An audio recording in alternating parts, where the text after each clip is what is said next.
Continue करेंगे। बात कर रहे थे आर्किटेक्चर के बारे में, ठीक है।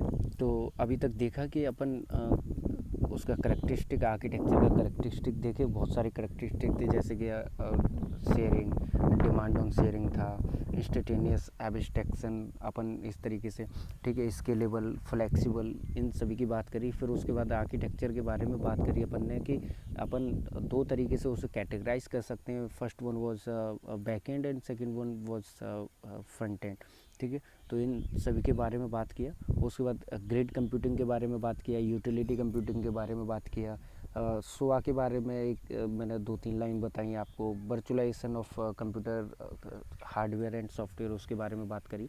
तो बात करते हैं अब इसका आर्किटेक्चर कि किस तरीके से दिखता है, ठीक है। तो यहाँ पे लिखा है कि cloud architecture and cloud infrastructure both have different components and concept. देखिए, क्लाउड आर्किटेक्चर की अगर बात करेंगे और क्लाउड इंफ्रास्ट्रक्चर की बात करेंगे तो both have different components and concept, ठीक है, अलग अलग। जैसे कि अभी मैंने आर्किटेक्चर के बारे में बात कर रहा हूँ तो वहाँ पे आपके पास दो कंपोनेंट्स हैं, ठीक है, जैसे front end and back end, ठीक है। तो सिमिलरली अगर मैं क्लाउड इंफ्रास्ट्रक्चर की बात करूँ तो वहाँ पे भी डिफरेंट कंपोनेंट्स होंगे, ठीक है। तो जैसे कि अगर मैं क्लाउड इंफ्रास्ट्रक्चर की बात कर रहा हूँ तो वहाँ पे अपन के पास एक कंज्यूमर होना चाहिए, लैब सिस्टम होना चाहिए। तो यही है, cloud architecture describes a high level overview of client and server communication via network where cloud infrastructure tells about the server, storage, virtualization and various services, ठीक है। तो यहाँ पे जब अपन बात करेंगे कि क्लाउड इंफ्रास्ट्रक्चर की, तो ये एक मीडियम देगा वाया नेटवर्क। जब भी अपन क्लाउड आर्किटेक्चर जो इंट्रैक्शन होगा उसका यूज होगा हाई लेवल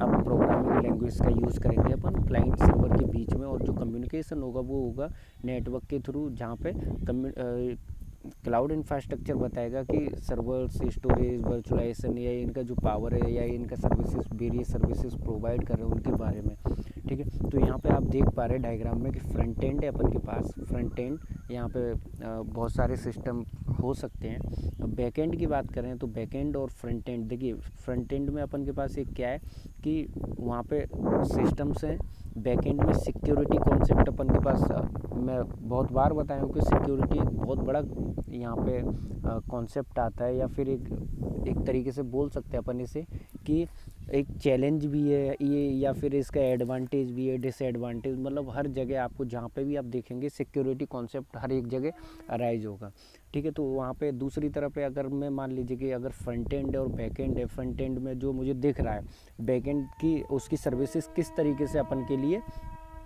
प्रोवाइड कराई जा रही हैं, उसका आर्किटेक्चर क्या है। तो आर्किटेक्चर को यानी कि मॉनिटरिंग करने के लिए एक मैनेजमेंट रहेगा, तो सिक्योरिटी और मैनेजमेंट अपन के पास होनी चाहिए। उसके बाद यहाँ पे देख पा रहे डायग्राम में कि इंटरनेट नेटवर्क है। अगर मान लीजिए कि कोई सर्विसेज अगर मैं कंज्यूमर को दे रहा हूँ, या जो भी वेंडर है वो सर्विसेज दे रहा है, तो किसके थ्रू देगा, थ्रू इंटरनेट। तो इंटरनेट या नेटवर्क एक मीडियम होना चाहिए, कम्युनिकेशन मीडियम, जिसके थ्रू अपन इंटरेक्ट कर पाएंगे। दूसरा है कि अगर किस तरह के, देखिए यहाँ पे आप एप्लीकेशन आप देख पा रहे हैं, एप्लीकेशन है, service, storage, infrastructure, cloud run time, मतलब एग्जैक्टली कंज्यूमर को चाहिए क्या, ठीक है। तो ये बेसिक आर्किटेक्चर है कि अपन जब भी एक सेटअप तैयार करेंगे क्लाउड का या प्लेटफॉर्म बनाने जा रहे हैं अगर क्लाउड का, तो अपन को ये कंपोनेंट्स चाहिए ही चाहिए, ठीक है। आप इसको और एक्सपेंड कर सकते हैं, ठीक है। मैंने क्लास में भी बताया था आपको कि एक क्लाउड कंप्यूटिंग आर्किटेक्चर डायग्राम मैंने बनाया था, उसमें ये बेसिक डायग्राम है, मतलब आप बोल सकते हैं कि ये लीस्ट कंपोनेंट्स हैं जो आपको चाहिए। बाकी अगर मैं इन ऐसे कि सर्विसेज हैं, सर्विसेज यहाँ पे एक कॉन्सेप्ट दिया है कि एक टर्म दिया है सर्विसेज, ठीक है। तो सर्विस को और एक्सपेंड कर दीजिए, जैसे कि किस तरह का सर्विसेज है, IaaS, PaaS, HAAS, स्टोरेज में आपको किस तरह का स्टोरेज चाहिए, ठीक है। तो वो उसको भी एक्सपेंड कर दीजिए, इंफ्रास्ट्रक्चर, ठीक है। एप्लीकेशंस, आपको एप्लीकेशंस की अगर बात करें तो उसका एक्सपेंशन कर दीजिए। तो ये सारी चीज़ें बैकएंड में काम करती हैं, इवन इंटरनेट, ठीक है। तो अब जब अपन डिप्लॉय करेंगे डेटा को या माइग्रेट करेंगे डेटा को, तो ये सारी की सारी चीज़ें बैकएंड में काम करेंगी। फ्रंट एंड में जो हमको दिख रहा है, जैसे कि मैं एक इंटरफेस है मेरे पास, मुझे इंटरफेस दिख रहा है, तो अपन उसको बोल सकते हैं कि ये फ्रंट एंड का कॉन्सेप्ट है। ठीक है। As depicted the cloud architecture consist of front end and back end both. ठीक है, तो क्लाउड आर्किटेक्चर की अगर जब भी बात करेंगे अपन तो उसमें बेसिकली दो कंपोनेंट्स रहेंगे ही रहेंगे। पहला मैंने बताया कि आपको front end and second one is back end. ठीक है, therefore the first thing that comes into our mind is that is this or how this architecture is solving our complex resource sharing problem। कि इस तरीके से आप जो भी complex problems होती हैं जैसे कि रिसोर्स शेयरिंग और ये आप किस तरीके से ये आर्किटेक्चर का यूज़ करके कर पा रहे हैं, तो यही चीज़ें। उसके बाद है बैक एंड, जैसे कि वेब ब्राउज़र यहाँ पे लिखा है, वेब ब्राउज़र का एग्जांपल भी दिया है। बैक एंड अगर refers to the cloud itself, मतलब बैक एंड की बात करेंगे तो बैक एंड खुद एक क्लाउड को रिप्रेजेंट कर रहा है। ठीक है, it cloud computing services, it consists of all the necessities like big data storage, security, virtual machines। तो ये सारी चीज़ें, all applications being hosted on the back end of the cloud premises are secured because of the built-in security of the mechanism, traffic control and protocols। ये सारी चीज़ें यहाँ पे आएंगी बैक एंड में। ठीक है, these protocols are the mediator और middleware to establish successful communication with each other. मतलब कि ये क्या करेंगे कि अब जो कम्युनिकेशन चैनल है सिक्योर कनेक्शन प्रोवाइड कराएंगे। ठीक है, it has a concept of hypervisor which play quite a pivotal role in the sense कि अगर अपन वर्चुअलाइजेशन की बात करें तो वर्चुअलाइजेशन बेसिकली हाइपरवाइजर की अपन बात करते हैं, जैन की बात करते हैं, रिंग की बात करते हैं, बीएमएम वर्चुअल मशीन मॉनिटर की बात करते हैं वहाँ पे।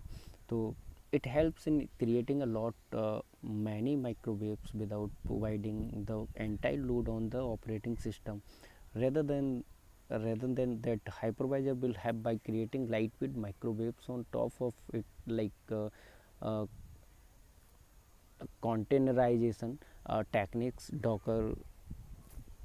ठीक है, OpenStack to be created for virtual machine, one of the another effectively way of resource management and sharing. तो ये सारी चीज़ें थी। ठीक है,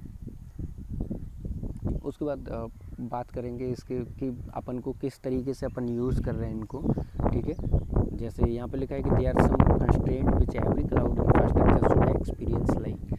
कि किस तरीके का, अगर क्लाउड के टर्म्स में बात करें तो किस तरीके का इंफ्रास्ट्रक्चर या कौन से कंस्ट्रेंट हैं जिनको एक्सपीरियंस करना चाहिए क्लाउड में।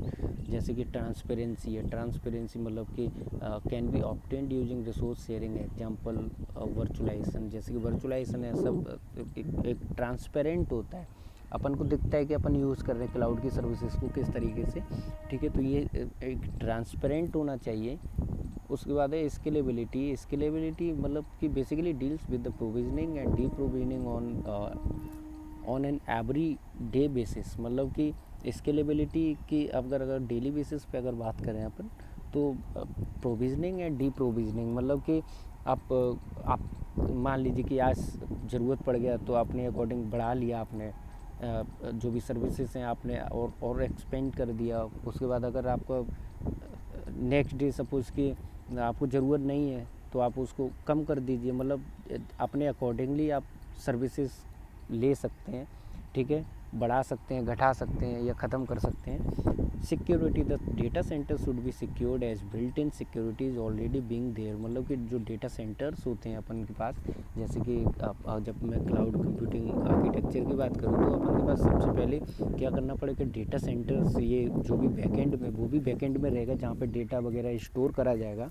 तो data centre should be secured, वो सिक्योर्ड होना चाहिए और जो सिक्योरिटी जो मैं कंस्ट्रेंट लगाऊंगा वो ऑलरेडी बिल्ट इन होना चाहिए वहाँ पे। ऐसा नहीं कि मैं बाद में इम्प्लीमेंट करूँ या फिर कुछ और करता रहूँ।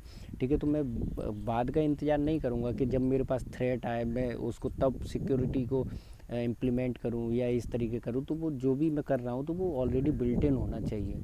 ठीक है, उसके बाद है intelligent monitoring. Intelligent monitoring to achieve all the above functionality it is very much needed to be capable of intelligent monitoring. मतलब कि अगर इंटेलिजेंट मॉनिटरिंग की आप रेगुलरली उसको वॉच करिए कि क्या चल रहा है। जैसे कि अपन ऐसा ना हो कि सपोज़ कंज्यूमर को दिक्कत आ रही है और बहुत ज़्यादा दिक्कत आती जा रही है, लेकिन उसको एक उसका जो भी मतलब समाधान नहीं मिल पा रहा उसको, या उसकी प्रॉब्लम सॉर्ट आउट नहीं करी जा रही, तो ऐसा नहीं होना चाहिए। अगर आप सर्विसेज दे रहे हैं, जो वेंडर है वो प्रोवाइड करा रहा है सर्विसेज, तो रेगुलरली उसको मॉनिटरिंग करना पड़ेगा। तो यही कॉन्सेप्ट था कि इंटेलिजेंट मॉनिटरिंग। ठीक, थैंक यू।